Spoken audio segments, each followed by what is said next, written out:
पहली बार इतना बड़ा चेक देखा है और इतने जीरो के साथ। मुझे तो यकीन ही नहीं आ रहा, ईसा ने हमें 25 लाख। आपकी गोद में सर रख लेता हूँ, आप मेरे सर पर हाथ फेरती है ना, तो मेरी सारी परेशानियां, सारी फिक्रें।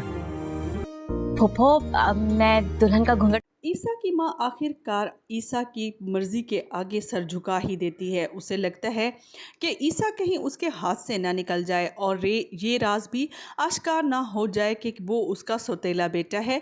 इसी वजह से वो उसका रिश्ता वहाँ नहीं करना चाह रही थी।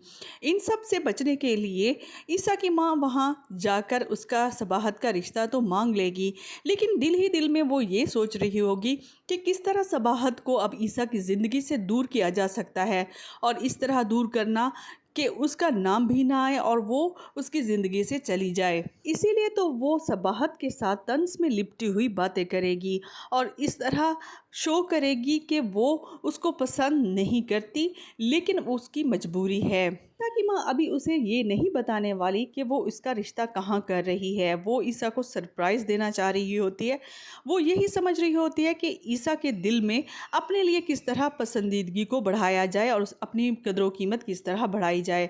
इसीलिए तो वो जब ईसा को लेकर उस लड़की के घर जाएगी और वहाँ पर जब ईसा को पता चलेगा कि वो लड़की कोई और नहीं सबाहत है, तो उस पर हैरत के पहाड़ टूट पड़ेंगे और वो अपनी माँ का शुक्रगुजार होगा कि उसने इतना अच्छा सरप्राइज़ उसे दिया। इसीलिए तो वो उसे कहेगा कि मैं आपकी गोद में सर रखकर अपनी दुनिया की सारे दुख और तकलीफ़ भूल जाता हूँ।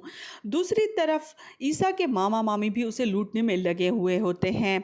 वो शकील के लिए दुकान का बंदोबस्त करने के लिए 25 लाख मांगते हैं, जिसे ईसा चुपचाप बिना किसी शिकायत के उसे दे देता है। वो ये देखकर हैरान रह जाते हैं कि इतनी बड़ी रकम का उन्होंने मुतालबा किया और ईसा ने चूँ चरा किए बगैर इतनी बड़ी रकम उन्हें दे दी। इसीलिए तो वो अब उनका लालच बढ़ता जाएगा और वो ईसा से और रकम ऐंठने की भी कोशिश करेंगे। वीडियो पसंद है तो इसे लाइक